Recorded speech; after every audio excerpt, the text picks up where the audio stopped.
Hi, അപ്പോൾ അതേ വിഷുവൊക്കെ വരികയാണ്. ഞാൻ കടയിൽ നിന്ന് 3 നാരങ്ങ മേടിച്ചിട്ടുണ്ട്. ഇതും പിന്നെ നമുക്കൊരു ഇഷ്ടികയും കൂടെ വേണം. ഇത്രയേ ഉള്ളൂ ആകെ നമുക്ക് വേണ്ട സാധനം. ഇത് മൂന്നും വെച്ചിട്ട് ചെയ്യാൻ പറ്റിയ ഒരു അടിപൊളി ട്രിക്ക് ഉണ്ട്. നമുക്കപ്പോൾ എന്താണെന്ന് വീട്ടിൽ പോയിട്ട് നോക്കാം. എന്താണ് നമ്മൾ ചെയ്യാൻ പോണതെന്ന് ഇപ്പം തന്നെ കാണിച്ചു തരാം. വേറൊരു സാധനം കൂടെ നമുക്ക് വേണം. ആദ്യമായിട്ടാണ് നമ്മളിപ്പോൾ ഇതെല്ലാം ചെയ്യാൻ പോകുന്നത്. അതെന്താണെന്ന് ഇപ്പം പറയാം. ഇതൊക്കെ നമുക്ക് വിഷുവിന് കണി വെക്കാനൊക്കെ ആവശ്യമുള്ള ഐറ്റംസാണ്. അപ്പോൾ നമുക്കറിയാം ഇത് എത്ര തേച്ച് കഴുകി നോക്കിയാലും ഇതൊന്നും വെളുക്കാൻ പോണില്ല. പിന്നെ അതേ ഒരു മണ്ണെണ്ണ വിളക്കും കൂടെ ഉണ്ട്. ഇതൊക്കെ നമുക്ക് സിമ്പിളായിട്ട് വെളുപ്പിച്ചെടുക്കാൻ പറ്റുന്ന ഒരു ട്രിക്കുണ്ട്. അതാണ് നമ്മളിപ്പോൾ കാണാൻ പോകുന്നത്. ആദ്യം നമുക്ക് ഇതൊക്കെ ഇവിടെ വെച്ചിട്ട് നമ്മുടെ പരിപാടി തുടങ്ങാം. ഇതേ ഒരു ഇഷ്ടികയും ചുറ്റികയും വേണം നമുക്ക്. ബാ, ആദ്യം നമുക്ക് ഈ ഇഷ്ടികയിൽ നിന്നൊരു കഷ്ണം പൊട്ടിച്ചെടുക്കണം.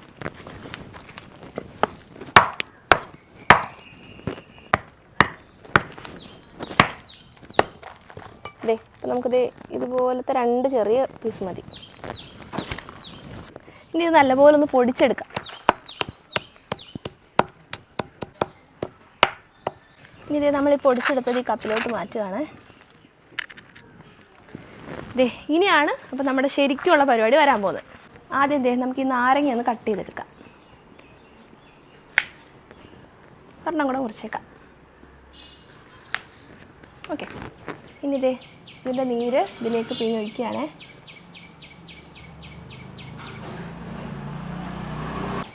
ഇനി അതൊന്ന് നന്നായിട്ട് മിക്സ് ചെയ്ത് കൊടുക്കണം. ഒരു കുഴമ്പ് പരുവത്തിലേക്കാവണം അത്.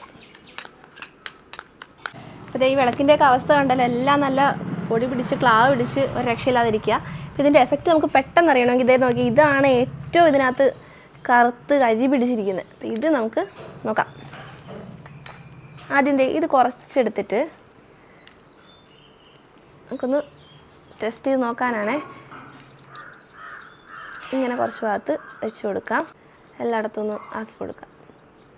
നമ്മൾ കുറച്ച് ഭാഗത്ത് മാത്രമായിട്ട് കാണിക്കുന്ന ആ ഒരു എഫക്റ്റ് നിങ്ങൾക്ക് പെട്ടെന്ന് മനസ്സിലാവാൻ, അത് കഴിയുമ്പോൾ നമുക്ക് ഇത് മുഴുവൻ ചെയ്തെടുക്കാൻ പറ്റും. ഇനി ഇതൊരു 10-20 സെക്കൻഡ് ഒന്ന് വെയിറ്റ് ചെയ്യണം. ഇനി ഇതേ നമ്മുടെ ഈ പാത്രമൊക്കെ എഴുതുന്ന സ്ക്രബ്ബറില്ലേ, അതുകൊണ്ട് ഇതെല്ലാം നന്നായിട്ടൊന്ന് ഉരച്ചു കൊടുക്കാം. ഞാൻ കുറച്ചൊന്ന് ഉരച്ചതേ ഉള്ളൂ. ആ വ്യത്യാസമൊന്നും നമുക്ക് പെട്ടെന്ന് അറിയാൻ വേണ്ടി. ഇനി ഒരു തുണി കൊണ്ട് ഇതൊന്ന് തുടച്ച് നോക്കാം. അപ്പം നിങ്ങൾക്ക് ആ വ്യത്യാസം മനസ്സിലാവും.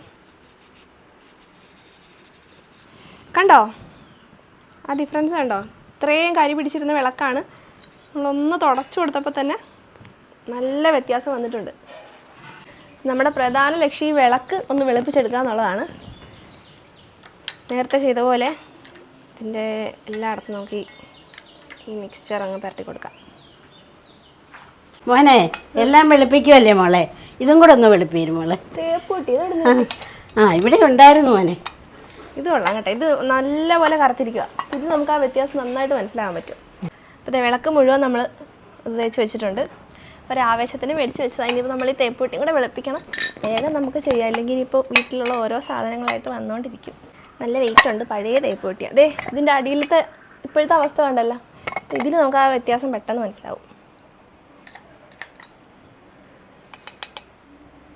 നേരത്തെ പറഞ്ഞ പോലെ ഇങ്ങനെ കൈകൊണ്ടെന്ന്. പിന്നെ എന്തെങ്കിലും അലർജിയൊക്കെ ഉള്ളവർ ഒരു ഗ്ലൗസൊക്കെ ഇട്ട് ചെയ്യുന്നതായിരിക്കും നല്ലത്. ഈ നാരങ്ങയും ഇഷ്ടികപ്പൊടിയൊക്കെ ചിലപ്പോൾ പറയാൻ പറ്റത്തില്ല, ചിലർക്ക് അലർജിയൊക്കെ ഉണ്ടാവാം. അപ്പോഴത്തെ നമ്മൾ അത്യാവശ്യം ഒന്ന് സ്ക്രബ് ചെയ്ത് വിളക്ക് നമ്മൾ അങ്ങനെ തന്നെ വെച്ചേക്കുവാണേ. ആദ്യം നമുക്കിതൊന്ന് നോക്കാം. ഇനിതേ നേരത്തെ അതേപോലെ ഇതൊന്ന് തുടച്ച് നോക്കാവേ. നമുക്ക് ആ ഒരു വ്യത്യാസം മനസ്സിലാവും. കണ്ടോ, ആ കരി പിടിച്ച ഭാഗം മാത്രം പോയിട്ടില്ല. അതിപ്പം നമുക്ക് ഇതിൻ്റെ കൊണ്ടല്ലല്ലോ, അത് തുണിയൊക്കെ നേരത്തെ എപ്പോഴൊക്കെ തേച്ചപ്പോൾ പറ്റിയതാണ്. ബാക്കി ഇതേ ഈ കളറും കൂടെ നോക്കിക്കേ, എന്നാ വ്യത്യാസം നോക്കിയേ. അപ്പോൾ നമുക്ക് അച്ഛമ്മേനെ ഈ ഒരു വ്യത്യാസം കാണിച്ചു കൊടുക്കാം. അച്ഛമ്മേ നിങ്ങൾ വന്നേ, ഇതേ നോക്കിക്കേ, വെളുത്തം നോക്കി. കണ്ടാ ഇവിടുത്തെ കളറും കൂടെ നോക്കിക്കേ, നല്ല വെളുത്തില്ലേ. അപ്പോൾ ദേ ഒരു 1 മിനിറ്റ് ഞാനൊന്ന് ഉരച്ചിട്ടുണ്ട് എല്ലായിടവും. കണ്ടോ, ഇനി നമുക്ക് തുടയ്ക്കാം. കണ്ടോ, നല്ല അടിപൊളിയായിട്ട് തിളങ്ങി വന്നിട്ടുണ്ട്. ആ ക്ലാവും എണ്ണയുടെയൊക്കെ ആ ഒരു ഇതെല്ലാം പോയിട്ടുണ്ട്. കണ്ടോ, നമ്മളിത് വേണ്ടാന്ന് വെച്ച് ഉപേക്ഷിച്ച് വെച്ചിരുന്ന വിളക്കാണ്. ഇനിയിപ്പോൾ ഇത്രയും മാറിയെടുത്തുകൊണ്ട് നമുക്ക് കണി വെക്കാനൊക്കെ എടുക്കാം. അപ്പോൾ എല്ലാവരും ഒന്ന് ട്രൈ ചെയ്ത് നോക്കണം കേട്ടോ.